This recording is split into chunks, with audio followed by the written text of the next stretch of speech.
welcome you to Willemstad, Curacao, as St. Lucia and Grenada opening play this morning in League C Group G.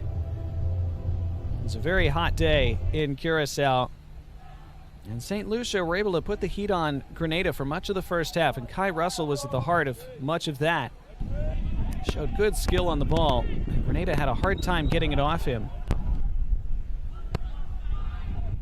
Russell came closest to scoring in the first half for St. Lucia. The ball wouldn't quite sit down for him there amidst that mad scramble. And so Grenada were able to do enough to survive in the first half, even though they weren't able to create a whole lot going forward. Russell continued to be the danger man for St. Lucia. They had some good moments of attack down this left side as well, although on this occasion, Keon Charles was able to snuff out that particular danger. But Grenada had issues trying to defend the flanks in the first half. This caused some chaos in the box as well, though Grenada had a player positioned to clear it off the 6-yard line. And then late in the first half, Grenada asked one or two questions of St. Lucia's defense. At the very end of the first half, St. Lucia thought they had a corner, but there wasn't time to take it. It had already come well past the 3 allotted minutes of stoppage time. So we entered the halftime break goalless, but early in the second half, Kai Russell had a free kick that was touched wide by Nasri Alexander. Shortly after that, the decisive moment of the match arrived. Penalty was given for a handball against Emron Anthony, and so St. Lucia had a spot kick, and Kai Russell was very cool from it. Sent the keeper just slightly the wrong way.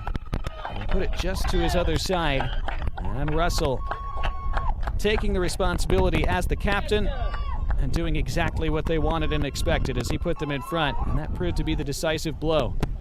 Grenada had a better spell of play in the second half after falling behind, but they weren't able to create enough cutting edge. They had the ball in the net briefly there, but the whistle had gone for a foul. There was a slight penalty shout on that occasion. This was really the closest they came. Strong free kick from the substitute, Clinton Griffith Nimrod, but it went wide. And Grenada weren't able to create much over the final 10 minutes or so. St. Lucia had one or two half chances to put the game away. They won a free kick late on here. The Concacaf Boys U-15 Championship continues. So the second of 2 games on this pitch today in Group G of League C at the Concacaf Boys U-15 Championship.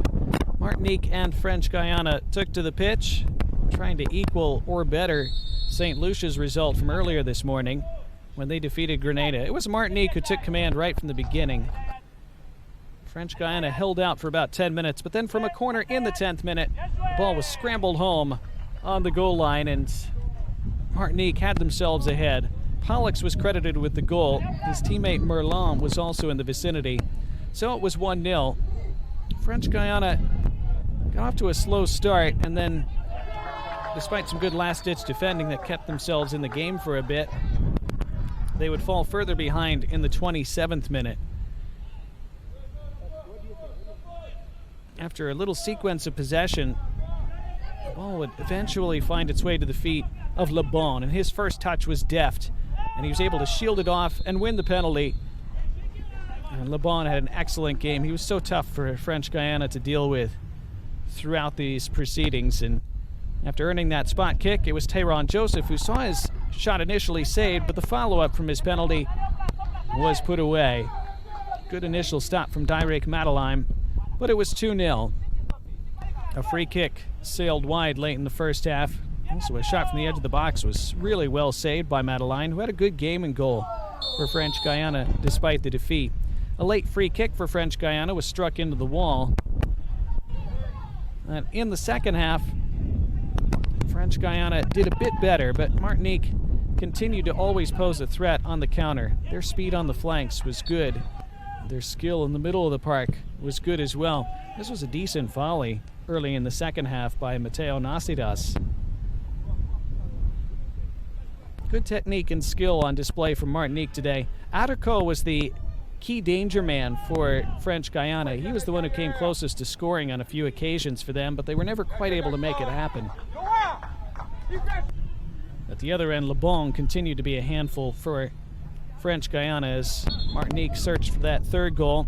There was one occasion where French Guiana really could have gotten themselves back into it. This was a good save from Florent, and then later, nearly from point-blank range as French Guiana broke themselves into the box. It stayed 2-0 thanks to Florent's intervention, and then a few minutes later, Le Bon sealed the win with another fine piece of skill and an excellent finish into the corner. So it was 3-0, and despite a couple late half chances for French Guiana, that would be the final scoreline.